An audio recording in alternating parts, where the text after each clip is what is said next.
Bueno, muy bien. Bienvenidos todos. Espero se encuentren muy bien. Em, Les cuento que hoy tenemos una clase como introductoria de raster. La idea es que veamos ciertas herramientas. Ya cambiamos la tipología de datos a raster. Creo que nos quedaron pendientes un par de cosas por ver en cuanto a manejo de datos en la clase pasada, pero Em, yo voy a grabar un video este fin de semana y se los subo para que ustedes puedan verlo y puedan saber qué les sirve en la elaboración de capas, en la unión de datos de tablas con sus datos dentro de las capas. Y sobre todo, lo más importante es que si quieren ir adelantándose esa parte, ese video de la unión de tablas, en videos de clases anteriores del semestre pasado, en la parte, hay un video que se llama Cómo unir datos en Excel.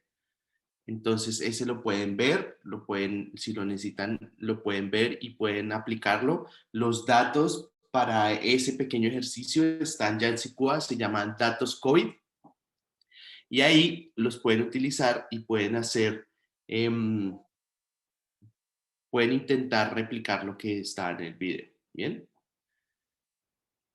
Entonces, voy a compartirles mi presentación. Listo. Entonces, la idea de hoy es un poco hablar de las herramientas para utilizar trabajo raster, de ver cuáles son algunas pequeñas características de usar datos raster en nuestros análisis.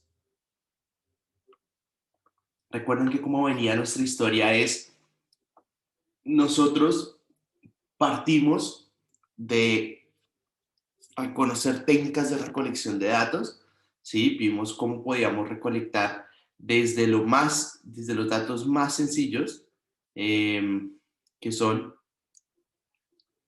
ángulos, alturas, distancias. Todo eso lo empezamos a analizar de cómo podíamos recolectar. Después ya dijimos, listo, esto nos sirve de alguna manera para establecer coordenadas y esas coordenadas las hablamos un poco en las poligonales y después dijimos, bueno, ¿qué tal si nosotros quisiéramos levantar millones y millones de puntos? Entonces dijimos, hay nuevas formas de levantar esos puntos y todos geográficamente referenciados en el espacio. Entonces vimos GPS, vimos la tecnología LiDAR, vimos los drones, todo eso nos ayuda a generar toda la información necesaria en cuanto a puntos geográficamente referenciados y después dijimos, bueno, pero ¿qué hacemos con toda esta información que estamos levantando? ¿Qué hacemos con todo esto? Entonces hablamos un poco de lo que sería el análisis de información a través de los sistemas de información geográfica. Entonces dijimos, hay dos tipologías de datos, vimos que el espacio se puede representar pues no de igual manera, pero sí muy aproximado en ambas tipologías de datos. Entonces dijimos que muchas veces no tenemos cierta información asociada a las coordenadas específicas de puntos, pero tenemos información asociada al área. Entonces probablemente no podamos representar algo con un punto en específico, pero lo podríamos representar con un valor en una celda. Entonces dijimos, hay ciertas circunstancias donde nosotros utilizamos una celda en vez de información vector porque no tenemos acceso a toda la información dentro de esa área que queremos representar. Y dijimos, vamos a trabajar la primera parte de la clase dentro de los sistemas de información geográfica con todos estos elementos de las herramientas vector o de la información vector. Y a partir de este momento, nosotros vamos a hablar un poco de las herramientas raster y todo lo que tiene que ver con la información raster.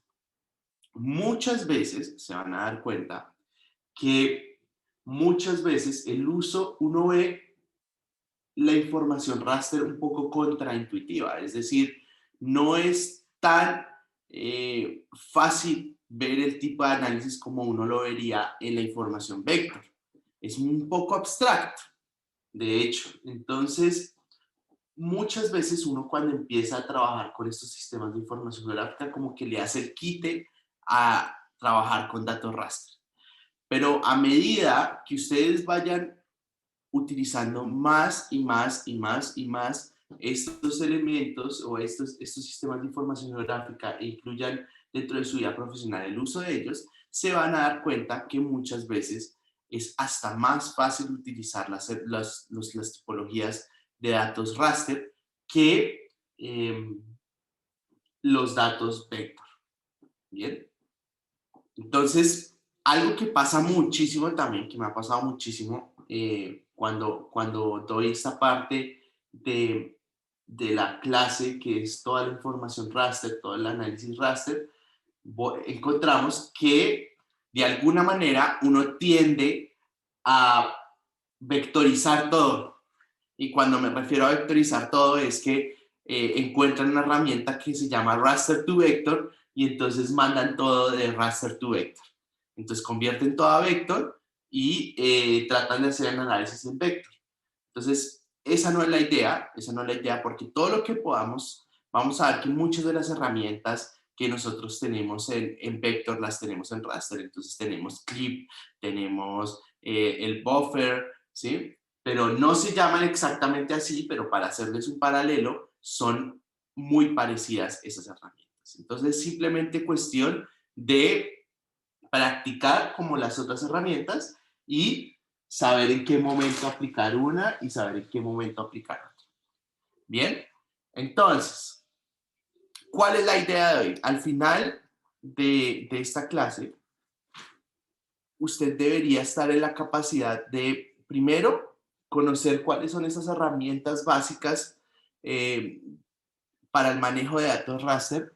En general, uno podría decir, así como en Vector hay unas herramientas de geoprocesamiento, en raster hay ciertas herramientas básicas que las vamos a tratar de ver hoy.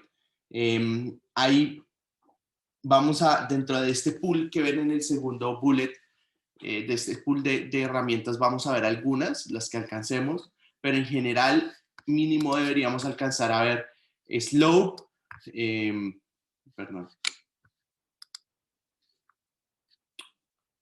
slope, y es porque no está dibujando, a ver si me entiendo. No, hoy está revelado mi PowerPoint. Me tocó con esto. Entonces, mínimo slope, deberíamos ver zonal statistics, ¿sí? El extract by mask, el point density y el Euclidean distance. ¿Y por qué digo mínimo? Porque esas son las herramientas básicas que me interesaría más que cualquier otra herramienta que ustedes aprendan el día de hoy. Y esto es porque las van a necesitar para el laboratorio, para la práctica de raster. Bien, la idea es que veamos una a una qué hace cada herramienta, me pregunten si tienen alguna duda, que podamos explorar ciertos aspectos de la herramienta y después, al final de la clase, podamos ejecutar o podamos hacer un ejercicio muy chévere, fácil y chévere, que les ayuden a integrar todas ellas. ¿Listo? Bien. Bueno, entonces, este es aquel momento del semestre donde, ¿se acuerdan que yo en la primera clase de SIG les decía, activen esta extensión porque en algún momento de lo que nos queda de clase vamos a utilizarlo? Entonces, en este momento vamos a necesitar esa extensión de Spatial Analyst que en algún momento les había dicho que prendiéramos. Ahorita si no la tienen prendida, les voy a decir cómo hacerlo. Y lo otro más importante es que si ustedes entran a la caja de herramientas o al toolbox, todas estas subcarpetas y herramientas que ven acá, de alguna manera incluyen todas las herramientas que pueden usar en el análisis raster. Entonces, uno podría irse una por una mirando qué hay en general, pero fíjense que acá vamos a tener varios nombres que nos dan ahora como una idea. Aquí podemos ver algo de densidades, de distancias, de extraer información, de hidrología, de interpolación, de álgebra de mapas, de reclasificar información. ¿Sí, Federico? Disculpe, Orlando, ¿será que podría compartirlo en pantalla completa? Pues por lo menos yo estoy viendo como la visión de la presentación y no, como que no alcanzo a ver nada de lo que está escrito.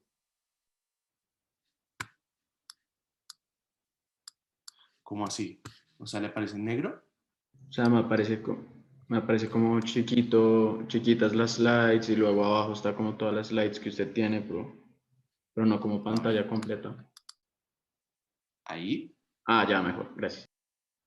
Ah, es que les estaba compartiendo la otra vista, sin querer.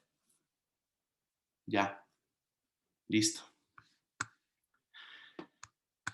Entonces, les decía, en general, lo que uno va a encontrar aquí en estas subcarpetas son como todas las herramientas que están asociadas a el análisis espacial. Ese Spatial Analyst está un poco enfocado más a lo que uno podría hacer en raster. Entonces, muchas de las cosas les voy más bien a compartir de una vez el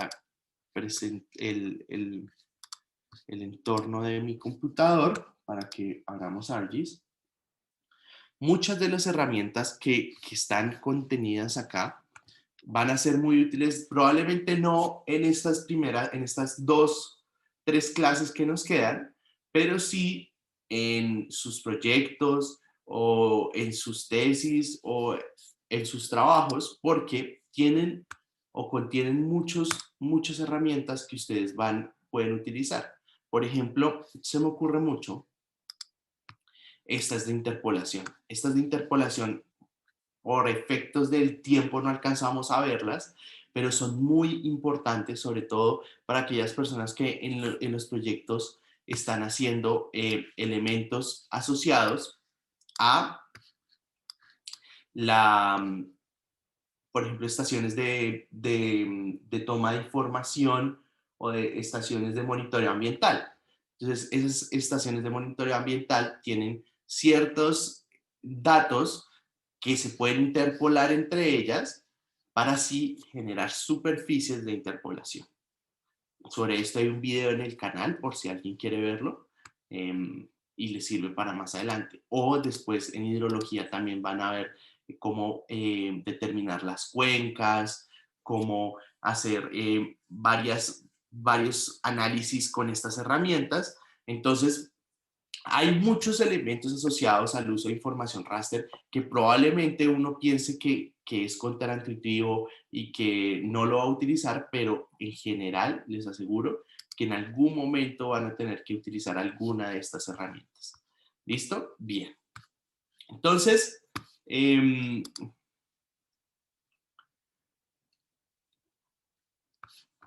si nosotros decimos cuáles son esas herramientas básicas para el análisis de información raster, yo les diría que tenemos 6 en general.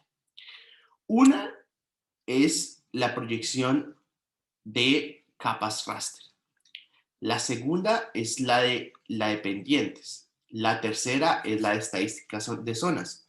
La cuarta es como el clip de raster, que se llama Extract My Mask. La quinta es la densidad de puntos y la sexta es la distancia euclidiana. Vamos a ir cada una viéndola. Entonces, para algunas les voy a mostrar la presentación, como la primera que vamos a ver, que es la de pendiente. Y es porque muchas veces nos sirve mejor entender un poco, teóricamente, cuál es los conceptos que utilizan para hacer los cálculos dentro de esa herramienta y así tomar una decisión más apropiada. ¿Por qué lo digo?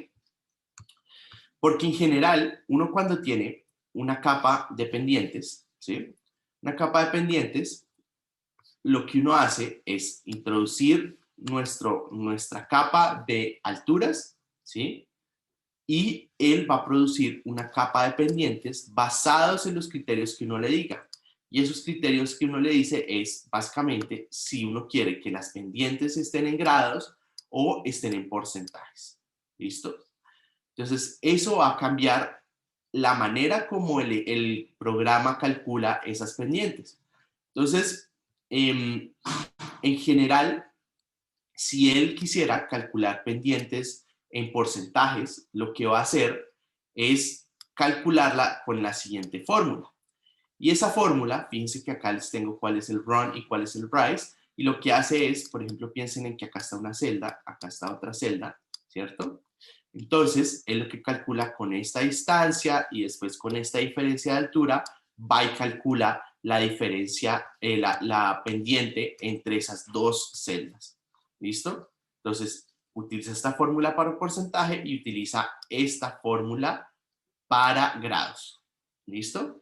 Entonces, en general, uno podría decir, para que lo tengan así como un dato curioso, es que una pendiente de 30 grados va a ser una pendiente de 58%.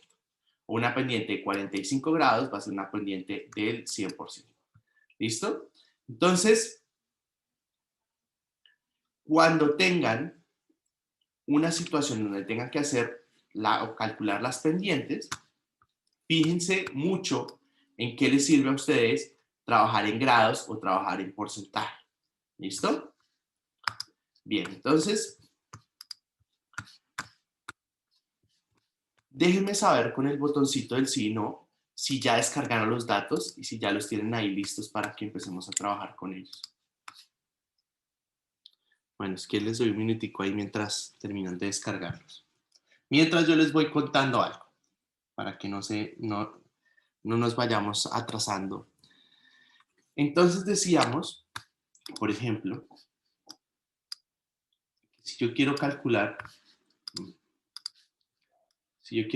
la pendiente, entonces necesitábamos esta distancia de acá, que en general puede ser la distancia entre celda y celda, del centroide de la celda al centroide de la celda, y la diferencia de altura.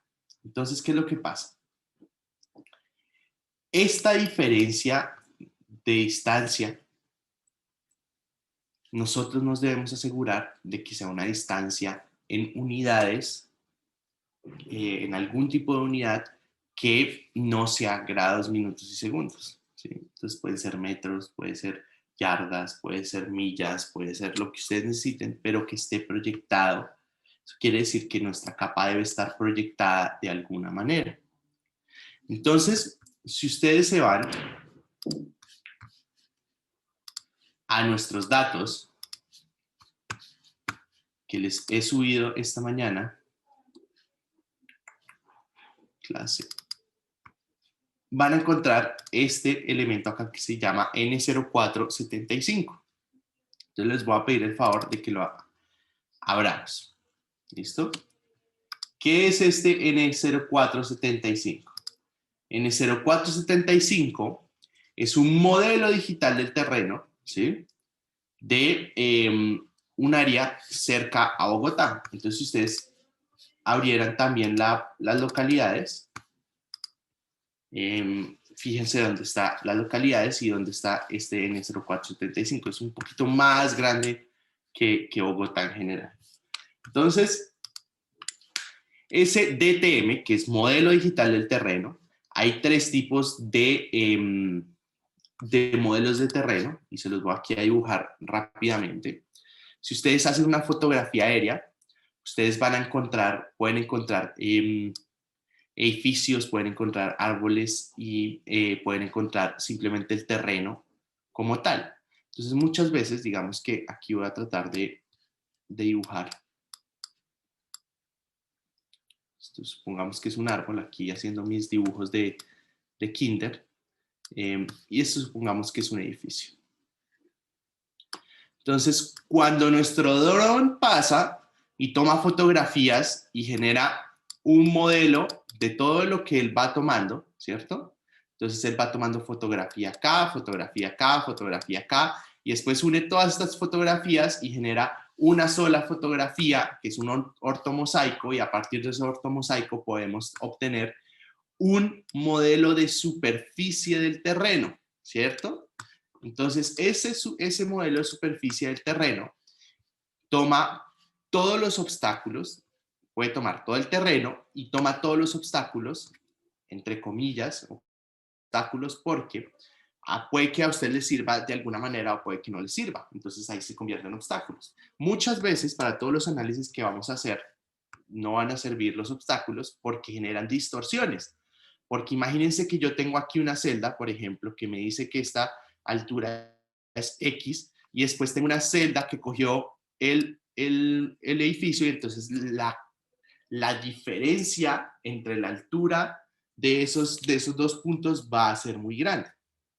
Entonces les decía, cuando tenemos obstáculos como árboles y edificios, en general nosotros podemos decir que tenemos un DSM, un modelo, un Digital Surface Model. Entonces, un modelo de superficie, un modelo digital de superficie. ¿Listo?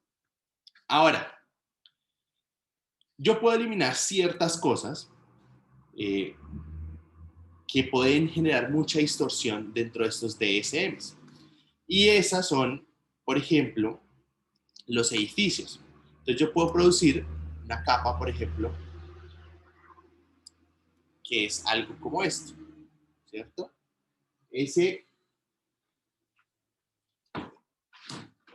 Esas alturas que representan esa línea roja se pueden llamar los DEM, ¿cierto? Porque trata de eliminar todos los obstáculos hasta el máximo, pero todavía quedan cosas como árboles y demás. Entonces, DEM. Y ahora, por último, queda el DTM, que es cuando efectivamente se eliminan todos los obstáculos y queda nomás el terreno, y ese terreno es el que nos dice precisamente cómo varían las alturas dentro de el área que estamos analizando. Entonces, eso es como dato curioso para que lo tengan de ahí en adelante. ¿Listo? Entonces, cuando nosotros tenemos una capa raster, fíjense que aquí tenemos varias cosas interesantes. Primero, que la forma de visualización es muy diferente. Fíjense que él tiene una paleta de colores en donde va a incluir todos los valores desde el más bajo hasta el más alto. Fíjense, 131 hasta 4122. Ese 131 hasta 4122 quiere decir la altura de ese punto, el valor de esa celda. Cada celda dentro de esta capa en el 0475 tiene el valor de la altura de esa área que abarca cada celda. Entonces, si yo me voy aquí con esta I de Identify y voy y miro cuál es el valor de esta celda y después cuál es el valor de esta celda, pues claramente lo que va a pasar es que voy a ir cambiando en los valores dentro de cada celda, porque cada celda tiene un valor en específico. ¿Listo? Entonces, una vez nosotros sabemos que o reconocemos que esta es una capa raster y demás, lo primero que nosotros debemos mirar es en qué sistema de coordenadas está, porque a nosotros nos importa esto mucho. Entonces, en Source, ustedes van a encontrar varios datos curiosos. Lo primero es que en cada capa ustedes pueden determinar cuántas filas y cuántas columnas tienen, y de alguna manera, si ustedes utilizaran también el tamaño de la celda, podrían calcular el área que abarca en general. Lo que pasa es que fíjense cómo está el tamaño de esta celda. ¿A ustedes no les parece raro ese valor? ¿A ustedes no les parece que está como muy chiquito? ¿Alguien podría decirme qué se le ocurre por qué está tan chiquito? Ese no es como el tamaño del píxel, como de cada celda. Sí, es el tamaño de cada celda, pero por qué crees que está tan chiquito? ¿no? ¿No les parece que está muy chiquito? De pronto está en kilómetros. Podría estar en kilómetros, pero no lo está.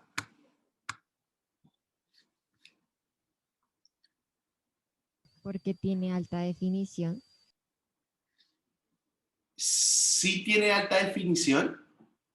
Lo que pasa es que, fíjense un poco, les voy a poner un comparativo. Fíjense un poco aquí.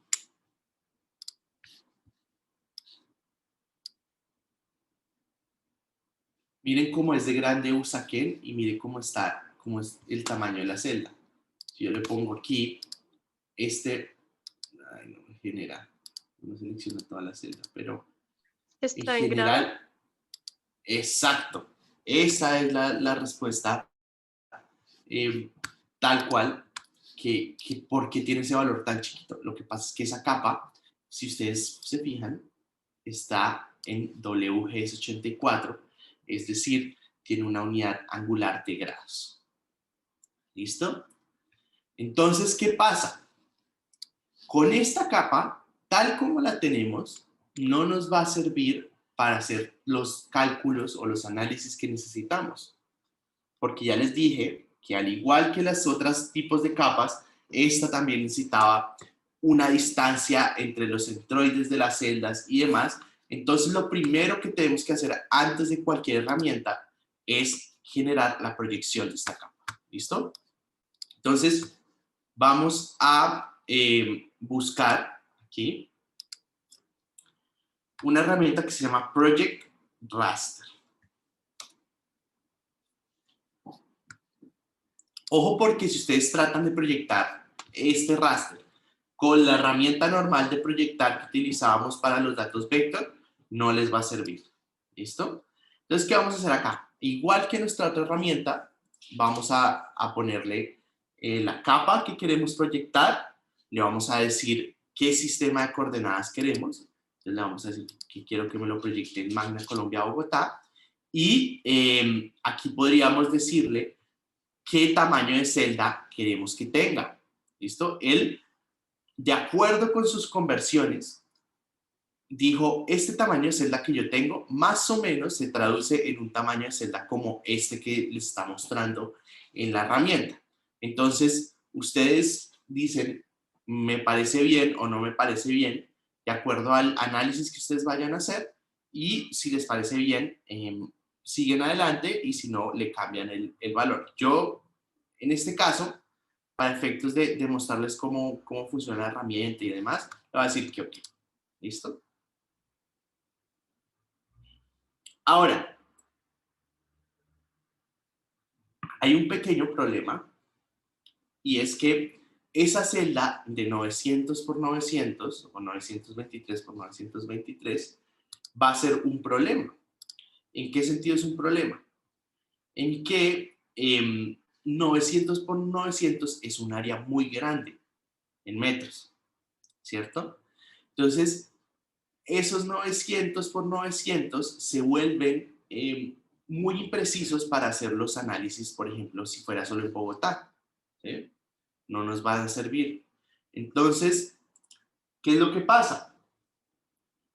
Yo necesito, así yo le cambiara ese tamaño de la celda, si yo, por ejemplo, tengo una celda que tiene un valor de 2000, de 2500 en altura, ¿cierto? Y yo le parto, digamos, yo le digo, no, ya no quiero que sea 900 por 900, sino que se divida en 4 de 450, ¿cierto? Entonces, 450 por 450, pero todas esas subceldas resultantes, o sea, celdas resultantes de esa partición de la original, lo que va a generar es que todas tengan ese mismo valor de 2500. Y en los análisis, por ejemplo, como slope y demás, o como en otros análisis, va a empezar también a generar problemas. Entonces, ahí el tema es que vamos a necesitar otro tipo de dato, otro tipo de modelo de terreno un poco más preciso. Hay varias precisiones en los modelos digitales de terreno. Eso depende un poco de la fuente de los datos. Entonces, si son imágenes satelitales tienen una precisión, si son con drones tienen otra. Entonces, dependiendo de la fuente de los datos, ustedes pueden estimar o pueden escoger cuál DTM se ajusta más. Por supuesto, en este momento, créanme ciegamente, si les digo, este es más preciso que el otro, o tiene una mayor precisión, porque pues yo los descargué y yo ya he trabajado con ellos, y si quieren explorar más en este tema, pues me dicen y miramos cómo podemos trabajar más con este tema de las diferentes resoluciones de los modelos digitales de terreno. ¿Listo? Entonces, para efectos, este ejemplo era solo para efectos de mostrarles cómo proyectar las capas raster, pero para efectos de lo que vamos a ver, las otras herramientas del día de hoy, les voy a pedir el favor que abramos otro ARCMAP.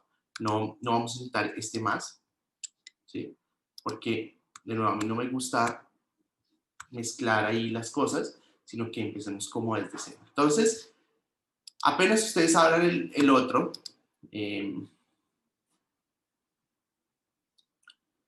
van a añadir las siguientes capas. ¿Listo? Van a añadir la capa esta que se llama DTM Bogotá, localidades, población y ríos. ¿Listo? Esa DTM Bogotá, fíjense, todas estas capas, fíjense que ya están en metros, ¿sí? Probablemente ya están en Magna Colombia, Bogotá. Ustedes para verificar, pues acuérdense que mandan el cursor por encima de Bogotá y si están en 1.000.000, están en las coordenadas que son. ¿Listo? Magnitudes cercanas al 1.000.000, ya saben que están en el sistema de coordenadas que es. ¿Listo? Entonces, habíamos dicho que nuestra primera herramienta era el slope. Entonces nos vamos a ir aquí al toolbox. Ustedes la pueden buscar aquí en search sin ningún problema, ¿no? Yo lo digo lo voy a hacer acá para efectos de mostrarles que se pueden hacer por ambas vías. Aquí en Surface van a encontrar el slope. Bien, entonces voy a decirle que quiero ponerle el raster y acá lo único que yo tendría que cambiar de lo que me está diciendo es qué tipo de pendiente quiero, en grados o en porcentajes. Depende de lo que ustedes quieran poner o quieran trabajar. Listo, yo en este caso lo voy a dejar en grados y le voy a decir que ok. Y voy a esperar a que genere la herramienta. Y lo que va a pasar es que a partir de este DTM, que es un poco más preciso que el otro que vimos, va a generar una capa de pendientes en donde, de acuerdo a su clasificación,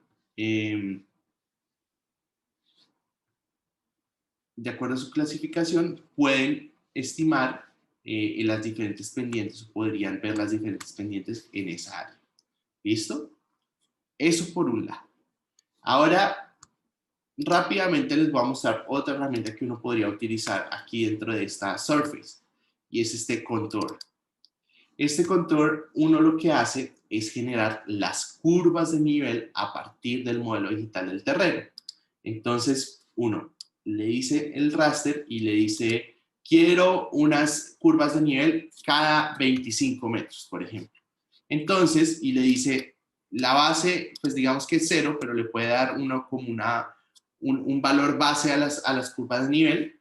En este caso lo bajaré 0 y voy a partir, voy a ejecutar la herramienta.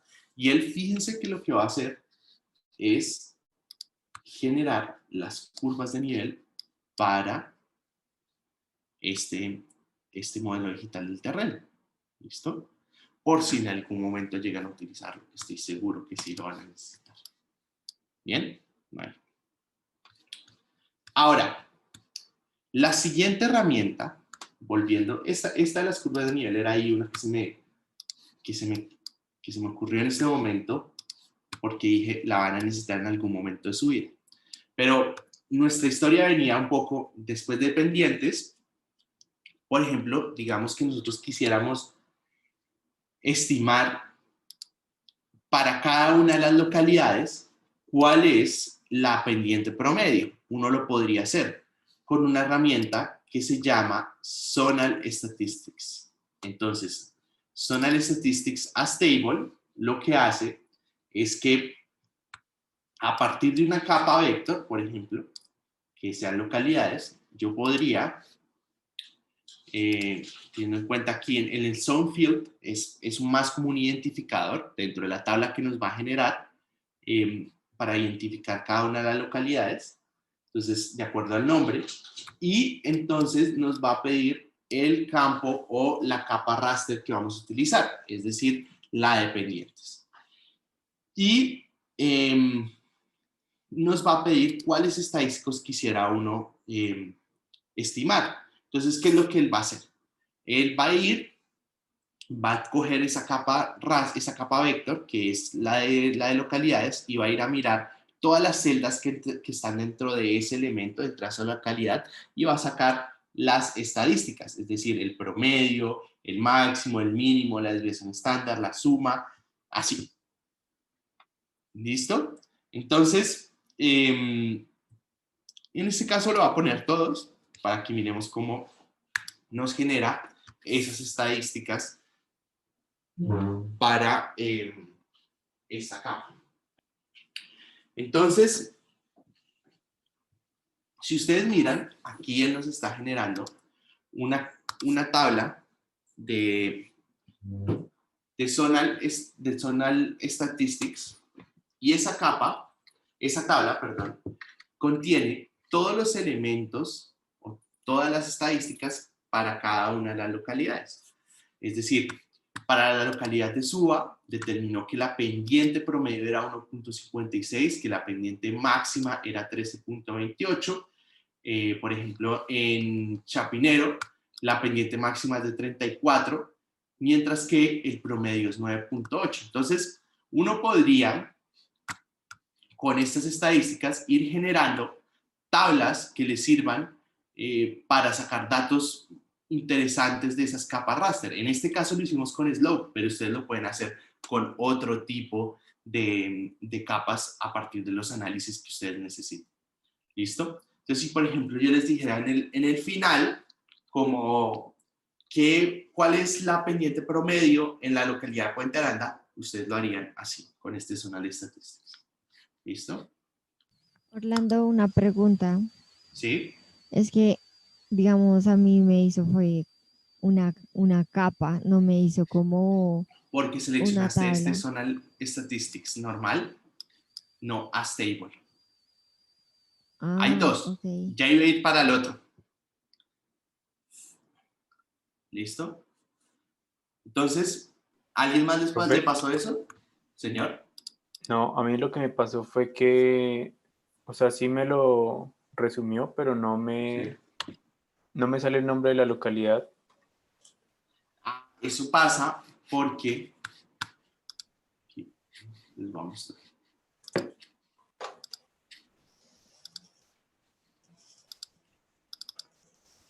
Eso pasa porque aquí donde dice Zone Field no le puso el nombre de la localidad. Le dejó otro número. Ah, listo. Listo, gracias. ¿Listo? Bien. Entonces,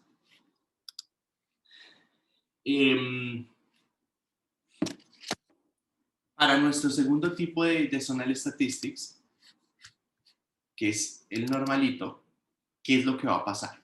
Es básicamente lo mismo. Lo que va a pasar es que vamos a tener que escoger solo un tipo de estadístico, ¿sí? ¿Por qué?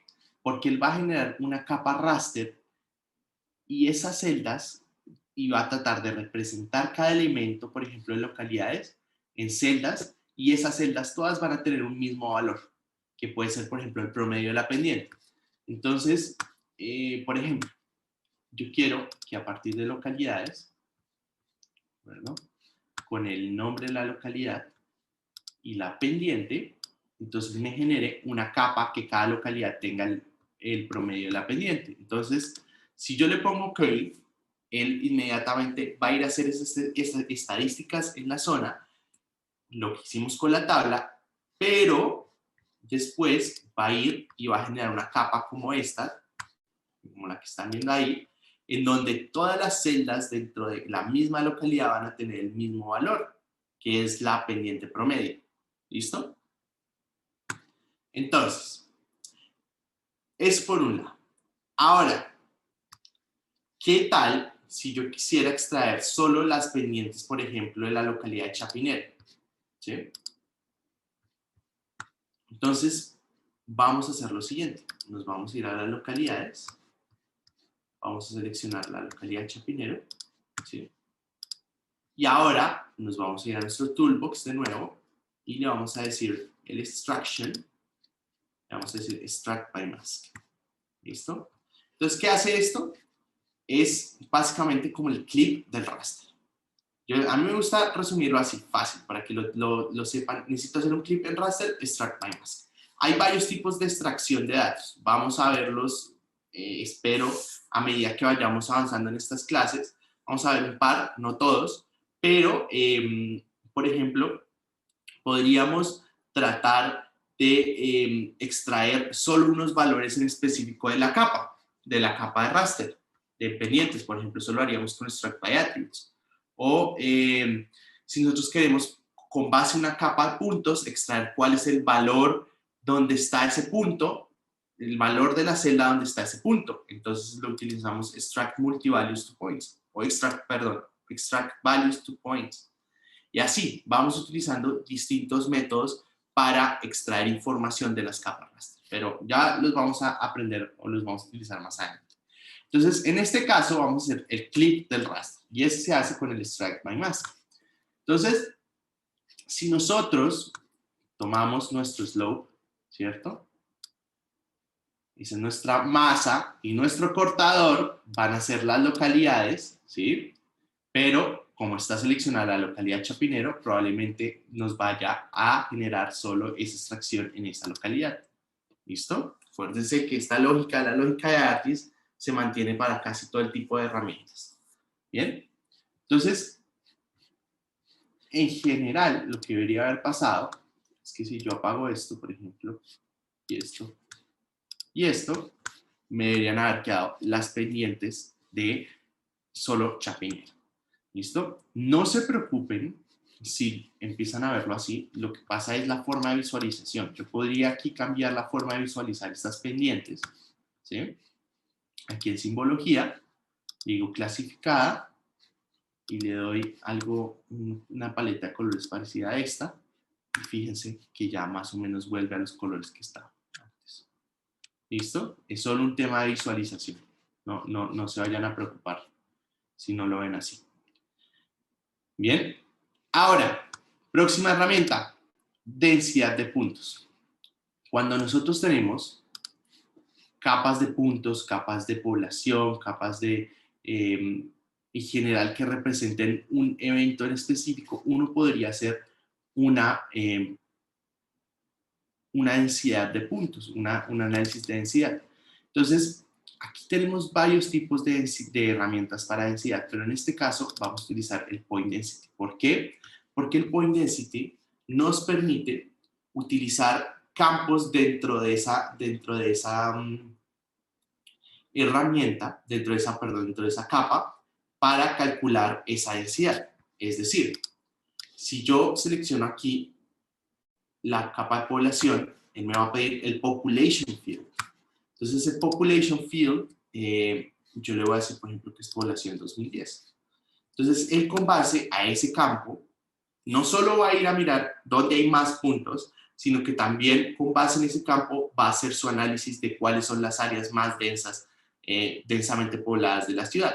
Entonces, también aquí yo le podría dar el tamaño de la celda y lo más importante es decirle qué tipo de análisis quiero que haga. Entonces, aquí pueden ver más o menos como la descripción de cada punto, cada método, pero en general lo que él va a hacer es que a cada punto él va a hacer un análisis de vecindad de forma circular o rectangular o como ustedes quieran que lo haga, ya teniendo en cuenta el radio que ustedes ven acá. ¿Listo? Entonces aquí tenemos que definir, uno, el tamaño de la celda, Uno, el vecindario, el radio del vecindario que quiere que analice. Y tres, la unidad en la que queremos que calcule esa densidad. En este caso, lo vamos a decir que son kilómetros cuadrados. Acuérdense que cuando uno habla de densidad de población, dice tantos habitantes por kilómetro cuadrado, o por hectárea, o por metro cuadrado, lo que ustedes necesiten. ¿Listo? Entonces, simplemente para efectos del el ejemplo, lo vamos a poner así. Y lo que él va a hacer en este momento es que se va a ir por cada punto, hace el análisis de vecindario y después va a producir una capa en donde muestre cómo va a ser, cómo es la densidad de la ciudad en población. Y en general lo que uno podría ver de alguna manera es que los sitios más oscuros corresponden la capa que no era. Corresponden a los sitios o a los lugares de la ciudad que son más poblados. ¿Listo? Los más oscuros son los más poblados. ¿Bien? Ahora. Orlando, una pregunta. Dime. Digamos, creo que fue, bueno, la anterior clase, que todavía estamos en Vector, uno también puede ponerle eso como de que te dé rangos de densidades en Vector, ¿verdad? ¿A qué te refieres con los rangos de densidades en Vector? Es que no entiendo tu idea. Como, digamos, cuando habíamos visto lo de cómo visualizarlo, que tú nos habías mostrado cómo había una opción, creo que era de simbología o en propiedades. Para agruparlos. Quantities. Sí. Que uno también lo podía poner así. Sí, también. En las zonas, aquí rápidamente va a entrar. Aquí en propiedades, en simbología. En simbología, si ustedes van al último, en multiple attributes, uno puede generar diagramas como estos, en donde, por ejemplo, si una población, como un atributo dentro de estos polígonos, puede generar estos gráficos de tal manera que la bolita sea más grande para las áreas más pobladas. ¿Sí? Entonces es como una forma de representarla si quisieran algún tipo de densidad ahí. Lo que pasa es que este es un poco más exacto en el sentido de que les genera una superficie total que les dice la densidad de la población en esa área que están tratando de analizar. ¿Listo? Bien. Gracias. Bueno. Y por último, entonces vamos a calcular nuestra distancia euclidiana. Que y eso es una forma como para yo asociar la herramienta, pero yo digo que es más o menos como el buffer de raster. ¿Listo? Entonces, para que lo veamos un poco más en detalle, les voy a pedir el favor de que rápidamente añadan la capa de troncales de Transmilenio. Y lo que va a pasar es que vamos a generar un buffer de las troncales de Transmilenio.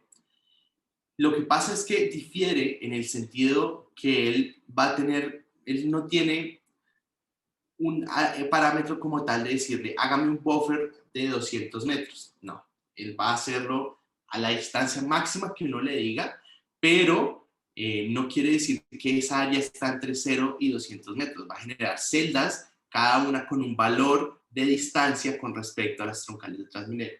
Entonces, si yo voy aquí a distance y utilizo Euclidean distance, yo voy aquí a introducir mis troncales de Transmilenio. Yo le puedo decir hasta qué distancia máxima lo haga, si no, él va a tener un criterio predeterminado y va a hacer ese Euclidean distance hasta donde él quiera. Y con un tamaño de celda como él quiera, uno también se lo puede dar sin ningún problema. Yo le puedo decir, necesito que este Euclidean distance sea cada 50 metros, pero vamos a dejarlo así para efectos del ejemplo. Entonces, ¿qué es lo que va a pasar? Él va a empezar a generar una capa raster en donde cada celda que ustedes ven ahí, aunque por simbología Dentro de ese rango se muestran en un mismo color, que pareciera que fuera entre 0 y 1242 cada una de esas celdas. En realidad, si uno va y mira el valor de esa celda, aquí, por ejemplo, es 646, pero aquí es, por ejemplo, 939.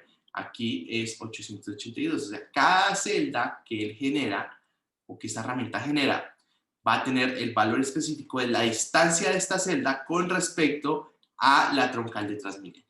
¿Listo? Ahora, aquí, fíjense que acá es 5711, pero acá es 5726. O sea, va variando y cada celda tiene su tamaño y su distancia a la troncal de Transmilenio. ¿Listo?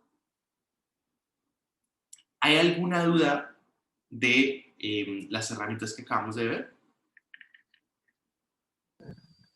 Sí, Orlando, ahorita que Sí. hiciste el que estamos haciendo, Uh-huh. ¿qué le pusiste en...? Es que yo lo estoy haciendo y me está preguntando eh, una barrera como un future class como un input. ¿Qué le pusiste ahí? Las troncales. Pero solo pusiste eso, porque yo también lo puse, pero abajo hay otros espacios. Mira, así lo es.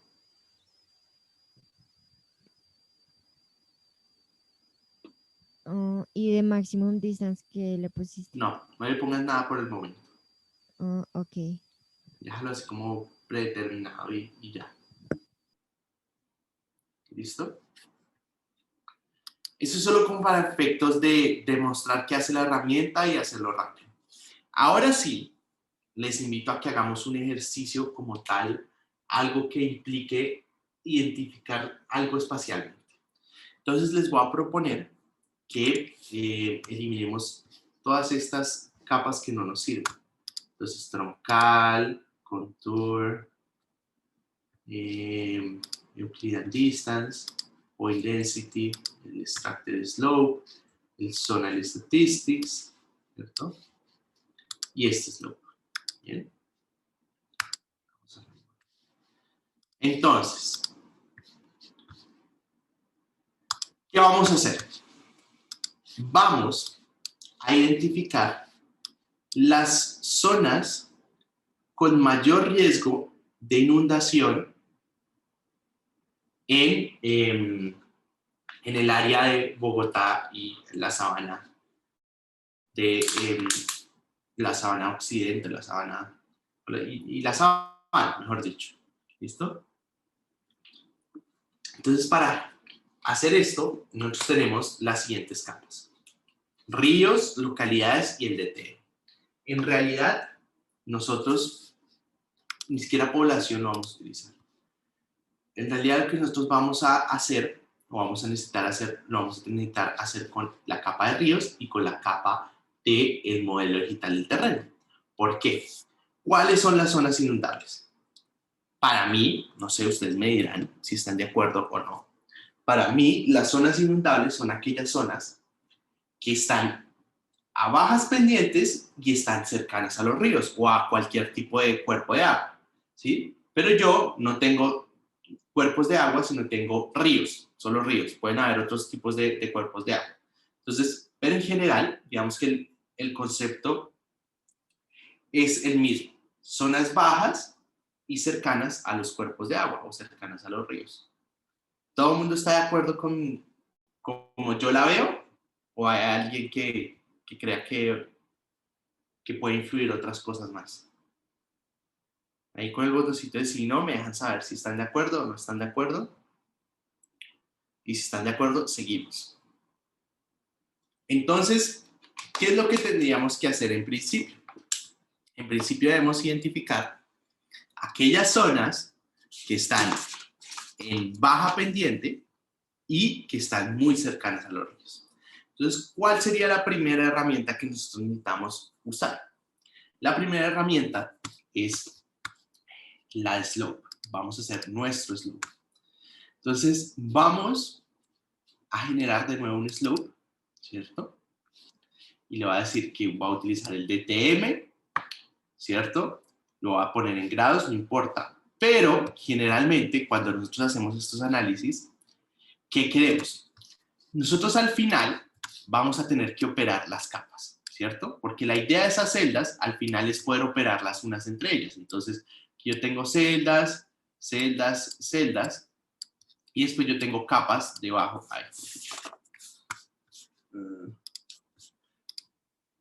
Capas debajo, supongamos que tienen el mismo tamaño y demás, capas debajo, entonces yo opero esta celda con esta celda.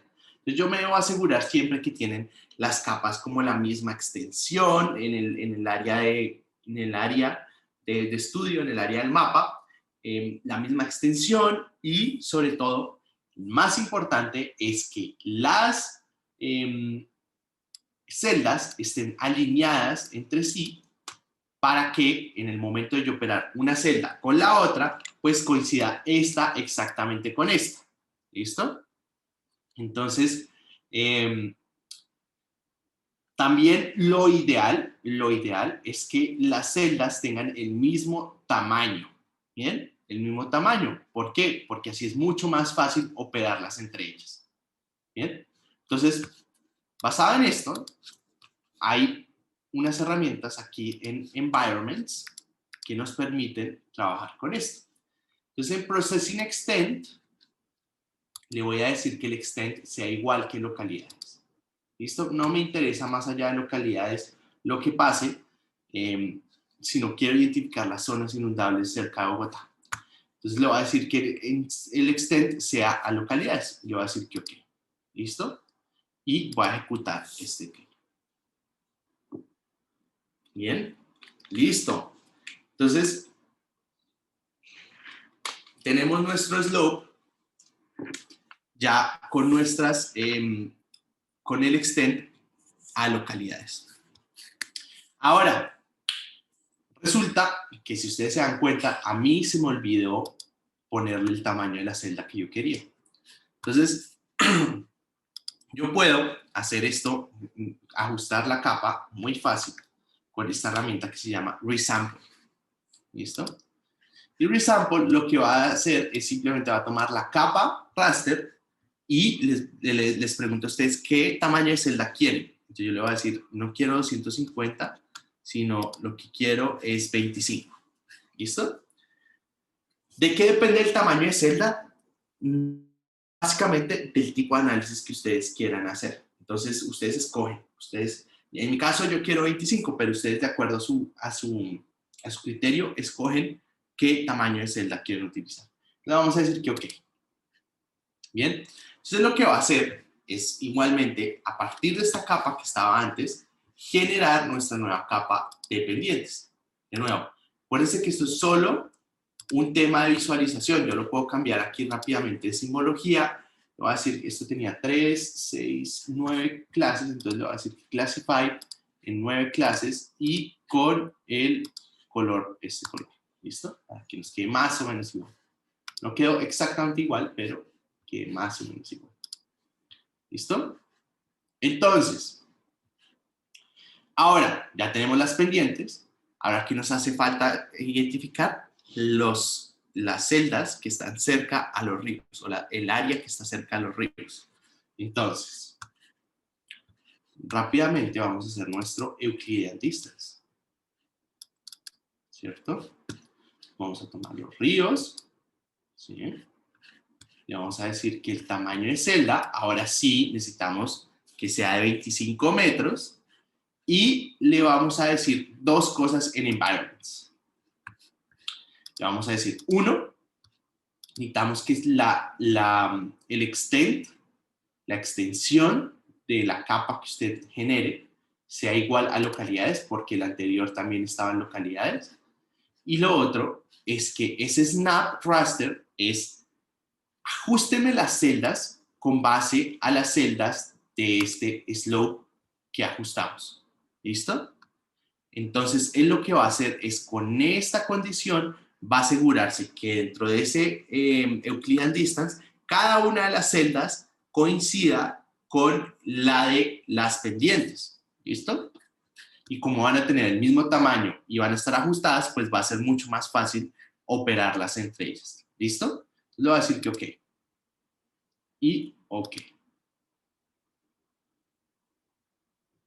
Entonces, él genera esa distancia euclidiana desde los ríos hasta una extensión parecida a la de localidades.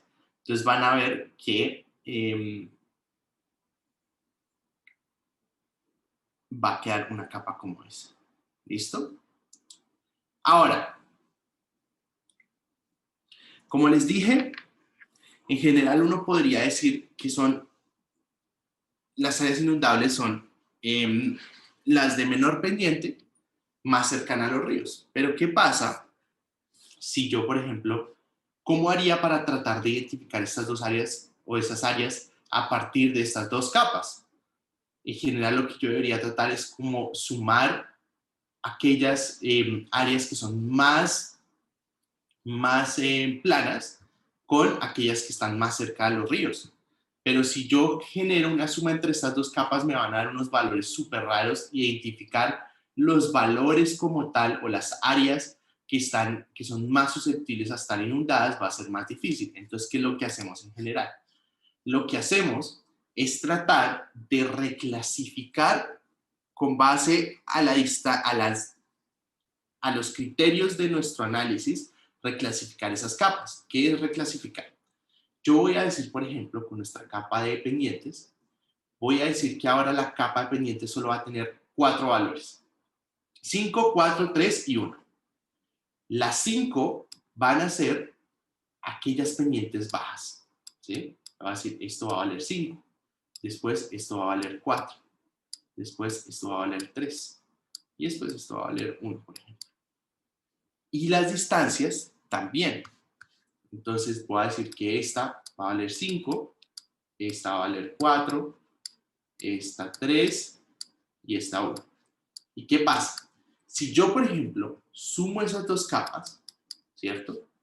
A sumar el valor de 5 con el valor de 5, las que sumen 10 van a ser aquellas celdas donde hay menor distancia a los ríos y la pendiente es menor.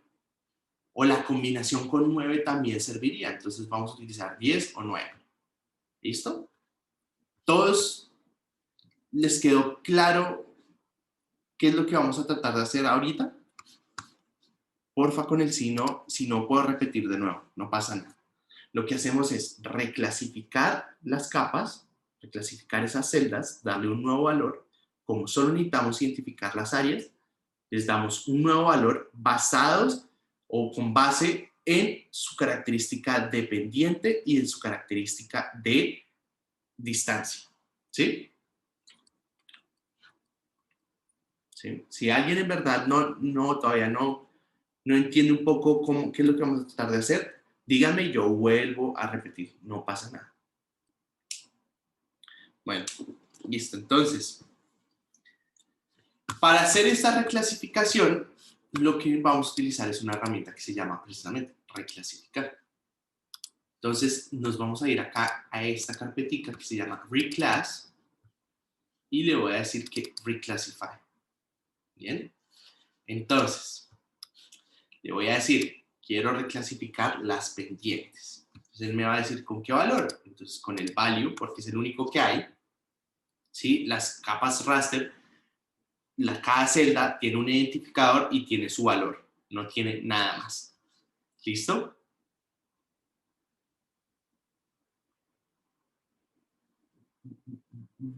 Entonces le voy a decir que son 4 clases, ¿cierto? Y en este caso lo voy a hacer a mi criterio, ¿sí? Pero muchas veces ustedes podrían definir intervalos iguales o por cuantiles o por quiebres naturales, ustedes deciden, o por desviaciones estándar. Yo quiero ponerlas a mano, entonces le voy a poner aquí quiebres naturales inicialmente 4, pero acá le voy a cambiar. Entonces le voy a decir que si está de 0 a 5, me lo clasifique en un valor, si está de 5 a 10, si está de 10 a 15 y más grande de 15 no me va a servir. ¿Listo? Entonces, ¿qué es lo que va a pasar? En general, ustedes van a tener que todas las celdas que caigan dentro de esos rangos, dentro de estos rangos, ahora van a tener un valor de 1, ¿sí? Si la pendiente antes era 2.543, ahora va a ser 1 el valor de esa celda, ¿sí? Pero yo, de nuevo, quiero clasificar de tal manera que encuentre los valores más altos al operar esas dos capas. Entonces acá en realidad va a ser 5, 5, 4, 3 y 1. ¿Bien? Ahora, yo también podría decir que hay dos categorías que tengan el mismo valor. Ustedes, depende del análisis que se ingenien, lo clasifican de tal manera que puedan obtener los resultados al final que quieren. Bien, en este caso, ¿qué va a pasar? Como les digo, todas aquellas celdas que tienen un valor entre 0 y 5, ahora van a tener un valor de 5. ¿Listo? Me voy a asegurar, solo como por asegurarme aquí, que el extent va a ser igual que localidades y que él me va a generar el snap al slope a la cual estoy haciendo. Y para que alineen esas pequeñas, esas celdas. Después al operarlas no tengamos problemas. ¿Listo? Bueno, y lo otro es que también si quisieran curarse en salud, aquí en Raster Analysis pueden poner el tamaño de la celda, pero entonces como él dice que el tamaño de la celda lo toma del tamaño de celda de la capa que está modificando, entonces no me va a preocupar por eso. ¿Listo? Voy a decir que OK y OK. Bien, entonces fíjense lo que va a pasar. Ay, Dios, fue al infinito y más allá. Yo tenía antes esta capa de pendientes y ahora con base en esos criterios, él generó esta reclasificación. ¿Listo? Ahora solo tiene 4 valores, 5, 4, 3 y 1. ¿Bien? Ahora, voy a reclasificar mi distancia. Entonces aquí la distancia la voy a reclasificar. De nuevo, solo la voy a clasificar en 4 valores. Ustedes escogen cuáles, digamos, cuántas clases, de acuerdo a su análisis, pero yo voy a decir que 4 valores. Entonces, el primer rango es entre 0 y 250, después entre 250 y 500, después entre 500 y 1000, y por último, los mayores a 1000, y ya. ¿Listo? Entonces, acá voy a decir que esto vale 5, esto vale 4, ¿cierto? Esto vale 3 y esto vale 1.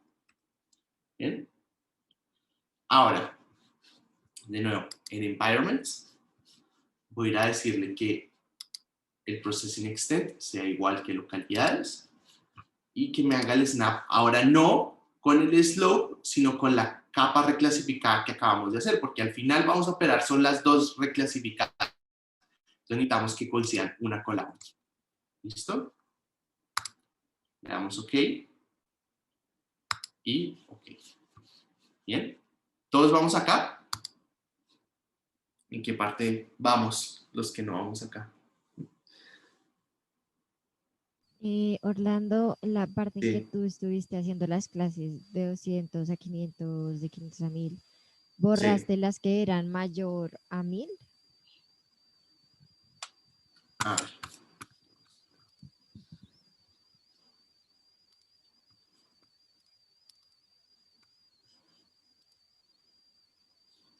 Les dejo 250, 500, 1000 y el último valor no lo toco porque ese es el valor máximo de la capa. Entonces simplemente lo que va a coger es entre 0 y 250, después entre 250 y 500, después entre 500 y 1000 y después de 1000, entre 1000 y el mayor valor de esa capa. Sí, pero es que digamos a mí entre 1000 y el mayor valor me aparecen como otras 5, entonces para borrarlas. Porque acá le pones el número de clases que quieres. Yo le puse 4, Ok, ok. ¿sí? Igual en Sí. la pendiente, uno le pone 4 clases. ¿Listo? Sí. Y, Listo. y cuando pusiste lo de environment, pusiste que fuera ajustada con la de... ¿Con cuál? El O sea, snap con reclass, con la reclasificación anterior, porque al final voy a operar son estas dos capas. Entonces lo que quiero es que esta que voy a producir se alinee con la anterior. Pero en la ¿Listo? parte de same as pusiste same as localidades, ¿sí? Sí. Ok, gracias. Bueno. Bien. ¿Alguien más tiene alguna pregunta? ¿No? Bueno. Entonces todos vamos ahí, ¿cierto? Bien. Como ya me estoy tomando tiempo más de lo que debería hacer, lo voy a hacer rápidamente lo que queda. Pero básicamente quedan dos pasos. Lo primero es operar estas dos capas de tal manera que pueda identificar aquellos valores donde sean los más bajos y más cercanos a los ríos, es decir, 5 en distancia y 5 en pendiente. Entonces, ¿qué hago con eso? ¿Qué hago para eso? Entonces voy a entrar aquí de nuevo a la subcarpeta que dice Map Algebra y hay una herramienta que se llama Raster Calculator. Entonces, ¿qué voy a hacer? Voy a sumar esta más esta de acá. O sea, las dos reclasificadas las voy a sumar. ¿Listo? Y le voy a decir que OK. Entonces, ¿qué va a pasar? Estas dos capas las va a operar entre ellos. Es decir, probablemente voy a obtener muchos valores dentro de esta área que van a tener valores de 10 o de 9. A mí me importan esos de 10 y de 9. Y de 10 y de 9. ¿Por qué? Porque los de 10 son los de mayor cercanía a los ríos y menor pendiente. Y el 9 puede ser alguna combinación entre ellos que puede ser también en riesgo, en algún tipo de riesgo. Entonces, si yo quiero solo, recuerden, esta la calculamos, Raster Calculator, sumé esta más esta. No hice nada más, solo sumé esas dos. Entonces él coge celda, busca la celda que está encima, tiene dos capas. Coge una y busca la celda que está encima y entonces encima o debajo y la suma entre ellas, esas dos celdas y ya. Es lo único que él hace.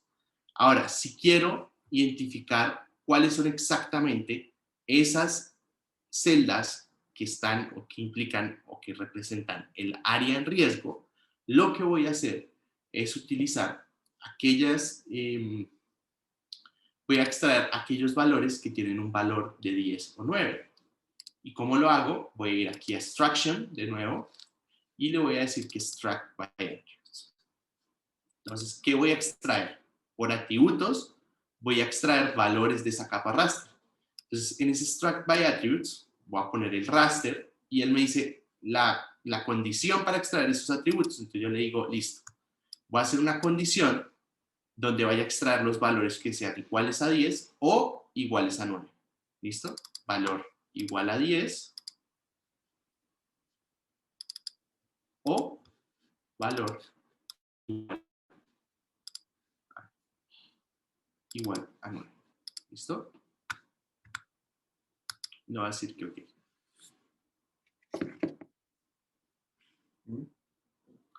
Entonces al final, si nosotros apagamos esta capa y esta capa, fíjense que al final vamos a obtener esos valores o esas celdas que probablemente estén en riesgo de estar inundadas. ¿Listo? Bien, muy bien. Entonces, así es más o menos como son los ejercicios en raster. En su práctica van a tener que hacer otro tipo de análisis parecido a lo que hemos hecho hoy, pero va a ser un poquito diferente. Todas las herramientas que hemos visto hoy son las que les sirven para hacer esa práctica. Entonces, ánimo.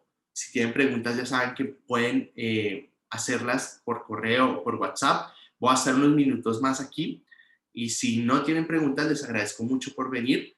Y nos veríamos el próximo martes. ¿Listo? Muchas gracias. Gracias, Orlando. Gracias. Bueno, Laura, ¿tienes alguna pregunta? Sí, es sobre el bono. Ajá. Es que aparece que tenemos que colocar los proyectos futuros que tiene la ciudad. Sí, dame un Era segundo, que- se me olvidó decirles una cosa antes de que se vayan los que quedan.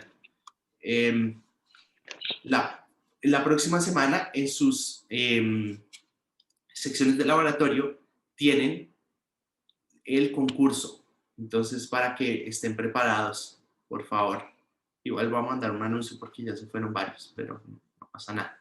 Sí, qué pena, Laura, que te interrumpí. Entonces me dijiste los proyectos futuros. Sí, sí. Pero entonces, o sea, yo escogí Bogotá por los datos. Pero entonces la cosa es que no he encontrado archivos .shape o bueno, que sirvan para ArcGIS de Ujú. las nuevas, de pues los proyectos que se tienen, pues proyectados. O sea, sí tengo un mapa ahí que se ve ahí medio borroso y todo, pero pues no está para descargar y ver en ArcGIS y eso.